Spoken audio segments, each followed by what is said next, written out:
जय हिंद दोस्तों। एरोप्लेन से मतलब हवाई जहाज से आप यात्रा करते हैं तो आपका वजन जो है, जो सामान ले जाते हैं, उसका एक लिमिट वजन रहता है कि इतना किलो तक आप फ्री ले जा सकते हैं। इतना किलो तक ले जाएंगे तो आप चार्ज लगेगा, लगेज का चार्ज आपको लगता है। लेकिन आपको बता दूं कि रेलवे में क्या है कि रेलवे में आप कुछ भी ले जाते हैं अभी तक तो आपको कोई भी वजन नहीं होता है, किसी प्रकार से वो तौला नहीं जाता है और कुछ भी लोग लेकर जाते हैं।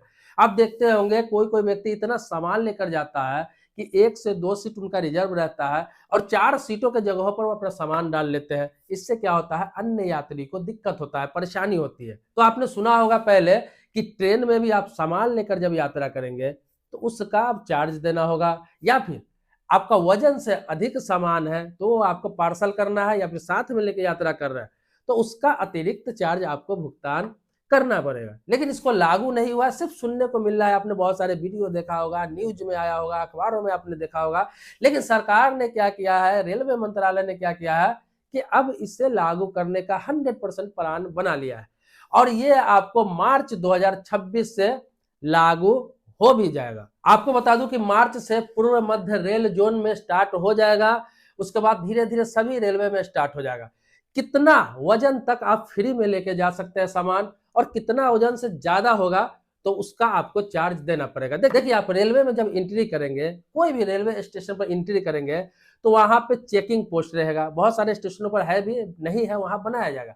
चेकिंग पोस्ट है जहां पे सामान चेक कराते हैं, वहीं पे आपका वजन का भी तौलने का व्यवस्था किया जाएगा। तो वहां पर पहले आपके लगेज का वजन होगा, जो भी लगेज है उसका वजन होगा। अगर आप फ्री जोन में आते हैं तो आपको फ्री जाने दिया जाएगा। अगर उससे 1 किलो भी ज्यादा होता है तो फिर आपको चार्जेस देना पड़ सकता है। आपको बता दूं कि कितना वजन तक आप फ्री ले जा सकते हैं। देखिए, फर्स्ट एसी से आप यात्रा करते हैं तो 70 किलो तक कोई भी सामान आप लेकर जा सकते हैं। सेकेंड एसी से है तो 50 किलो तक आप लेकर जा सकते हैं। थर्ड एसी से है तो 40 किलो तक आप लेकर जा सकते हैं। और स्लीपर से है, जिसे रिजर्वेशन कोच कहा जाता है, स्लीपर बोगी, उसमें भी 40 किलो तक वजन का सामान आप लेकर जा सकते हैं। लेकिन जनरल से आप यात्रा कर रहे हैं तो मात्र 35 किलो तक ही वजन का सामान लेकर जा सकते हैं। उससे ज्यादा अगर आपके पास सामान है तो उस सामान को आपको पार्सल करना होगा या फिर साथ में ही अगर रख रहे हैं, लेकिन उस सामान का वजन होगा और वो अलग बोगी में डाला जाता है। सभी का सामान जहां पे आप उतरेंगे वहां पर उस चीज को रिसीव कर सकते हैं। जैसे एयरपोर्ट पे होता है, एयरपोर्ट पे क्या होता है, जिस फ्लाइट से आप यात्रा कर रहे हैं उसी फ्लाइट का आपको तय सीमा से ज्यादा वजन का सामान होता है, आपका लगेज होता है, तो क्या होता है, उसी फ्लाइट में आपका सामान अलग रख दिया जाता है। आप यात्रा करते हैं, जहां आप फ्लाइट से उतरते हैं, आप अपने डेस्टिनेशन पर उतरते हैं तो वहां क्या होता है, आपको बता दिया जाता है कि इतने नंबर बेल्ट पर आपका सामान मिलेगा। आप वहां जाते हैं और आप सामान वहां से रिसीव कर लेते हैं और चले जाते हैं। इसी प्रकार से रेलवे में किया जाएगा कि आपको वजन से ज्यादा सामान रहेगा, आपका सामान वहीं पे तौल करके स्टिकर लगाकर आपको रिसिप्ट दे दिया जाएगा और सामान आपका रख लिया जाएगा। वो चला जाएगा उसी ट्रेन के पार्सल बोगी में। और क्या है, जहां पे आप उतरेंगे वहां पर पर्ची देंगे, अपना सामान रिसीव करेंगे, सामान लेकर आप चले जाएंगे। अब देखिए, इससे दो तरह के फायदे होंगे। एक तो ये होंगे कि बहुत सारे लोग ये सोचेंगे कि अब भाई अब सामान ले जाने का पैसा लगेगा, रेलवे सामान ले जाने का पैसा ले रही है तो ये तो दिक्कत वाली बात है। लेकिन आप ये समझिए कि आप ही अपने फैमिली के साथ यात्रा कर रहे हैं। आप है, आपकी वाइफ है, आपके 2 बच्चे हैं।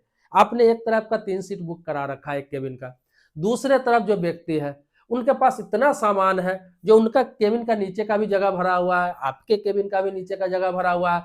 फिर आप अपना सामान कहाँ रखेंगे, आपको दिक्कत होगी, परेशानी होगी। या फिर आपके पास उतना सामान है तो फिर अगले को दिक्कत होगा, परेशानी होगी। अब सारे लोग तो समझदार है नहीं, क्योंकि इंडियन रेलवे में आप कहीं के लिए यात्रा करते होंगे तो अक्सर ऐसे समस्याओं से जूझना पड़ता होगा कि किसी किसी व्यक्ति के पास इतना सामान है, जो सामान जरूरत का नहीं है वो भी वो लेकर कभी कभी यात्रा कर रहे होते हैं। तो उसके लिए तो पार्सल बोगी बना हुआ है। तो कभी ना कभी रेलवे को सख्त होना था, तो वो आपकी सुविधा के लिए ऐसे कर रही है। इससे है क्या, आपकी सुविधाएं बढ़ जाएगी, आप आराम से यात्रा कर सकेंगे, एक लिमिट में वजन में यात्रा कर सकेंगे। सामान भी आपका उसी बोगी में जाएगा, साथ में मिल जाएगा। कुछ चार्जेज आपको देने पड़ेंगे जो शुल्क रेलवे की तरफ से लागू किया जाएगा। दूसरा क्या है, आपकी सेफ्टी। सामान जब वजन होगा तो ऑटोमेटिक मशीन में वजन होगा, पारदर्शिता होगी, उसमें पता चल जाएगा कि किस बैग में, किस लगेज में कौन सा सामान है, किस कट्टा में, किस बोरे में जो सामान लेकर कोई कोई जाता है उसमें क्या सामान है, वो पता भी चल जाएगा रेलवे को। और इससे क्या होगा कि कोई गलत सामान लेकर यात्रा नहीं कर सकता है। कोई व्यक्ति पिस्टल लेकर यात्रा कर रहा है, कोई चाकू लेकर यात्रा कर रहा है, कोई नुकीला सामान लेकर यात्रा कर रहा है, कोई बम बारूद लेकर यात्रा कर ले, कोई किसी प्रकार का अनैतिक सामान स्मगलिंग करता है। अभी तो पता नहीं चल पाता क्योंकि जांच ही नहीं होती है। अब वजन होगा तो साथ में जांच भी होगी, और क्या है, यात्री जो है बिल्कुल सेफ यात्रा कर सकेंगे। जैसे एयरपोर्ट पे होता है कि आपके बैग में, आपके लगेज में क्या सामान है, वो सारे चीजों के स्कैनिंग कर लिया जाता है। लोग यहाँ तक कि सिगरेट है, यहाँ तक कि गुटखा है लेकर आप एरोप्लेन में यात्रा नहीं कर सकते हैं, लाइटर लेकर यात्रा नहीं कर सकते हैं, क्योंकि ये सब चीज बैन है। इसी प्रकार से रेलवे में भी एक सेफ्टी हो जाएगा कि लोग नशे का सामान या गलत सामान या फिर हथियार वगैरह लेकर यात्रा नहीं कर पाएंगे। तो ये मार्च के समय जो है, मार्च 2026 में इसलिए लागू किया जा रहा है कि उस समय होली का समय रहेगा और उस समय काफी ट्रेनों में भीड़ रहती है। तो इसीलिए ये अभी पूर्व मध्य रेल जोन में स्टार्ट किया गया है। और ये मार्च में कहां कहां स्टार्ट किया जाएगा तो आपको बता दूं, Danapur railway station, Patna junction, Rajendra Nagar terminal, Ara junction, Buxar, Bihar Sharif, Patna Sahib, इन सभी स्टेशनों पर स्टार्ट किया जाएगा।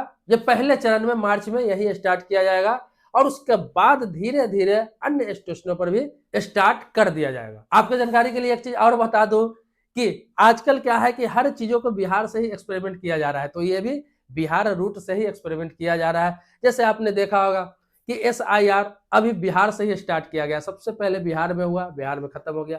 ऑनलाइन वोटिंग पहले बिहार में ही ट्रायल किया गया, मोबाइल से जो होता है, कुछ नगर निगम क्षेत्रों में किया गया था और बिहार में ही इसका प्रयोग किया गया और सफल भी रहा। तीसरा क्या है, जाति जनगणना देखे होंगे, जनगणना सबसे पहले बिहार में ही हुआ, जातीय जनगणना, और सफल भी रहा। और भी कई चीजें हैं जो बिहार से ट्रायल किया जा रहा है, बिहार में सक्सेस होता है, इसीलिए इन चीजों को भी, इसको भी मार्च से पहले बिहार से ही स्टार्ट किया जा रहा है। बिहार जोन में अगर सक्सेस रहा तो फिर हर जगह इसको चालू किया जाएगा, क्योंकि सरकार को बिहार के लोगों पर बहुत भरोसा है, बिहार के क्षेत्रों पर भरोसा है।